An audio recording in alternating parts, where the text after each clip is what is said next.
네, GOP 총기 난사 사건, 지금 사건 발생 17시간이 지나고 있지만 임병장의 행적은 여전히 오리무중입니다. 이번엔 전문가와 함께 관련 내용 좀 짚어보도록 하겠습니다. 국방안보포럼의 양욱 연구위원 나와 있습니다. 안녕하세요. 안녕하십니까. 17시간이 지금 지났기 때문에 행적이 더 오리무중으로 가는 것 같습니다. 어떻게 좀 볼 수 있을까요? 사실 17시간이면 굉장히 많은 거리를 이동했을 수도 있는 시간입니다. 뭐 걸어서는 충분히 그 민통선, 그러니까 이 지금 GOP 부대가 있는 그 군부대 지역, 거기를 벗어나서 민간이 있는 지역까지도 걸어 나올 수도 있는 거리고요. 또한 뭐 예를 들어서 만약에 차량을 중간에 탈취를 해서 이동을 만약에 했다면 그렇다면 뭐 이미 서울 같은 곳까지 들어와 있을 수도 있는 상황이라는 것입니다. 그래서 사실 지금 이제 굉장히 좀 주의를 해야 될 것이고 또 반면에 이런 수색이 심하다는 걸 알기 때문에 어느 지역인가 이렇게 매복을 하고 은닉을 하고 있을 가능성도 있습니다. 특히 이제 이 사고가 난 이 이제 부대는 쌍호 부대 같은 경우에는 이 지형이 굉장히 아주 심한 산악 지형입니다. 그 이제 건봉산이라는 산 이제 근처고 거기에 고진동 계곡, 모소동 계곡 등 굉장히 다양한 이 원시림 같은 지형으로 되어 있습니다. 그래서 이런 곳에 이제 숨어 있을 경우는 탐지가 쉽지가 않고 특히 이제 이런 병사를 이 도망간 병사를 제일 잡기 좋은 방법은 수색대대가 보유하고 있는 군견들이 있습니다. 이 군견을 풀면은 좀 잡기가 상대적으로 좋기는 하지만은 역시 지형이 좀 굉장히 거칠기 때문에 수색에도 좀 시간이 걸릴 가능성이 있습니다. 지금 그래픽으로 좀 위치가 대략적으로 표시가 됐는데요.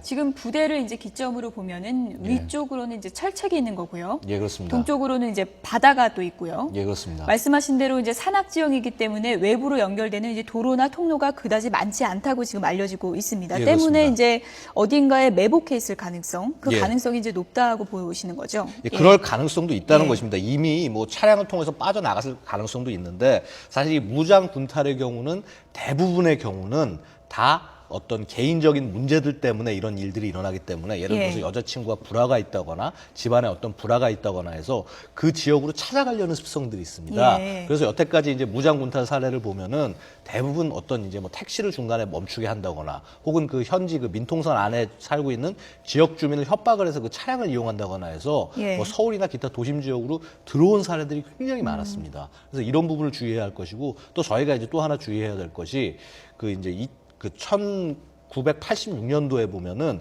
무장군탈한 병사가 지나가는 버스를 세우고 그 다음에 이걸로 인질극을 벌인 사건도 있었습니다. 그래서 지금은 정말 주의해야 될 것은 어떤 인질극이라든가 그런 2차 피해가 없도록 굉장히 좀 신중하게 좀 대처를 해야 될 것 같고 그 다음에 또 좀 당부드리고 싶은 말씀은 해당 지역을 지나가시는 분들은 이 길거리에서 뭐 히치하이커 그러니까 이렇게 태워달라고 표시하는 사람들에 대해서는 매우 주의를 하셔야 된다는 말씀드리고 싶습니다.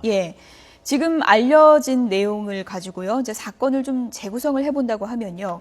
이제 수류탄을 먼저 터뜨리고 생활관 앞으로 가서 이제 동료 병사들을 사살한 것으로 전해지고 있습니다. 지금 이런 여러 정황을 봤을 때 우발적인 가능성은 높지 않다라고 보는 관측도 많은데요. 어떻게 볼 수 있을까요? 일단은 좀 조심스럽게 말씀드리는 것이 정보를 지금 다 갖고 있는 것이 아니기 때문에 일단 그 언론에 보도된 것들을 몇 가지를 조합을 해서 일단 말씀드리면 그렇습니다.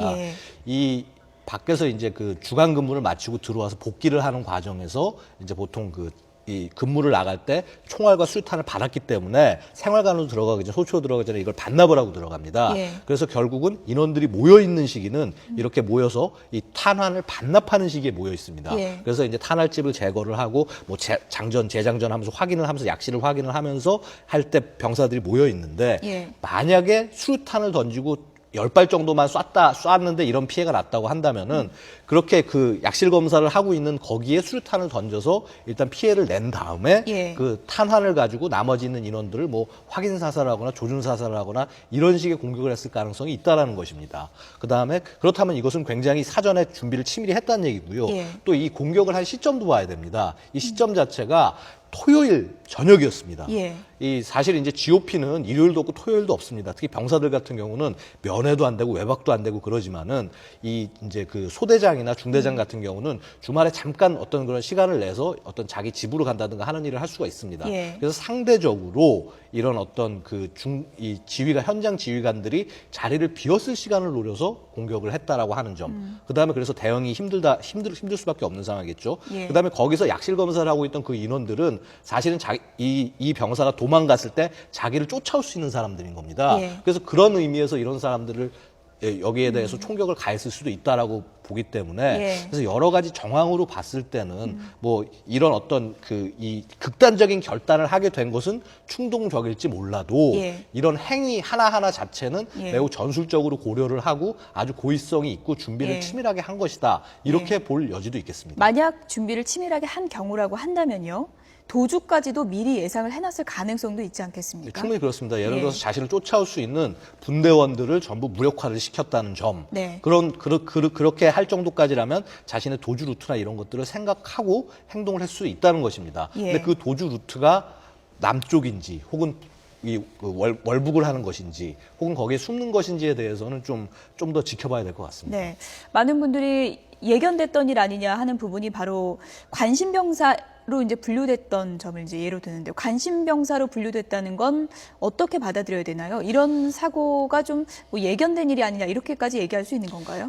그러니까 일단은 이제 관심병사라고 하는 것은 이제 보호 관심 사병이라고 예. 이제 얘기를 해서 이제 특히 우리도 이제 뭐 예를 들어서 학교를 하다 보면 이렇게 왕따를 당하고 뭐하고 좀 문제 있는 학생들이 있지 않습니까? 예. 마찬가지로 군대에서도 이렇게 그 체력적으로나 혹은 이렇게 정신력적으로 이런 조직에 적응하지 못하는 병사를 이렇게 미리 걸러냅니다. 그래서 이제 보통 훈련소에서 이렇게 뭐 인성 테스트를 한다거나 이런 상황을 통해서 이제 예. 걸러내는데 이런 인원들에 대해서는 사실은 전방에서 근무를 시키지 않는 것이 육군의 규정입니다. 예. 즉, 이 GOP 근무자는 365일 언제나 총알과 수류탄을 가지고 근무를 해야 됩니다. 예. 이런 인원은 정서적으로 안정된 인원이 아니면 이런 인원한테 총기를 맡기고 예. 실제 탄환을 맡긴다라고 하는 것은 상상하기도 어려운 일입니다. 예. 그렇기 때문에 지금 대부분의 GOP 사단들에서는 인원 관리를 매우 철저히 하고 있습니다. 근데 이제 그 뭐 구체적인 사안은 좀 더 봐야겠지만은 만약에 이 병사가 정말 A급 관심사병이 맞다라고 한다면 예. 그렇다면은 이 병사를 전방에 근무하게 한 것은 그 해당 부대의 예. 인원 관리가 매우 뭔가 잘못돼 있었다라는 문제가 되겠습니다. 후에는 이제 B급으로 분류가 됐다고 예, 이제 후에는 하고요. B급으로 분류됐다고 예. 하는데 사실 이미 그 예를 들어서 A급과 B급을 분류를 할 때 예. 처음에 A급 분류할 때는 분명히 인성 검사나 이런 거를 통해서 이 심리 검사를 통해서 분류를 할 네. 겁니다. 하지만 그 이후에 관리하는 것은 예. 대부분 이제 그 실제 소대장이나 중대장들이 관리하기 때문에 전문적인 평가가 됐었냐도 한번 봐야 될 겁니다. 끝으로 간략하게요. 관심사병까지 일일이 다 제외하면 전방에 배치할 군 인력이 부족할 수도 있다. 이렇게 분석을 하는 전문가들도 있는 것 같습니다. 다 뺄 수 없다. 이렇게 현실적으로 보는 건데요. 어떻게 생각하십니까? 뭐 사실 그렇지 않을 수도 있습니다. 예. 제가 볼 때는 이 어떤 분명히 지금 우리 젊은 세대들이 이전 세대들과는 달리 무적정 복종을 하거나 하지 않기 때문에 분명히 충돌하는 부분이 있긴 하겠지만은 논리와 이성으로 하고 이런 것을 따뜻하게 이끌어 간다면은 충분히 우수한 그 대한민국의 애국적인 병사들 키워낼 수가 있습니다. 그래서 예. 그런 부분에 있어서는 조금 더 부대 관리의 묘책을 찾아야 되지 않나라는 생각입니다. 네. 인력 관리의 중요성을 짚어주셨습니다. 국방안보포럼의 양욱 연구위원이었습니다. 도움 말씀 고맙습니다. 감사합니다.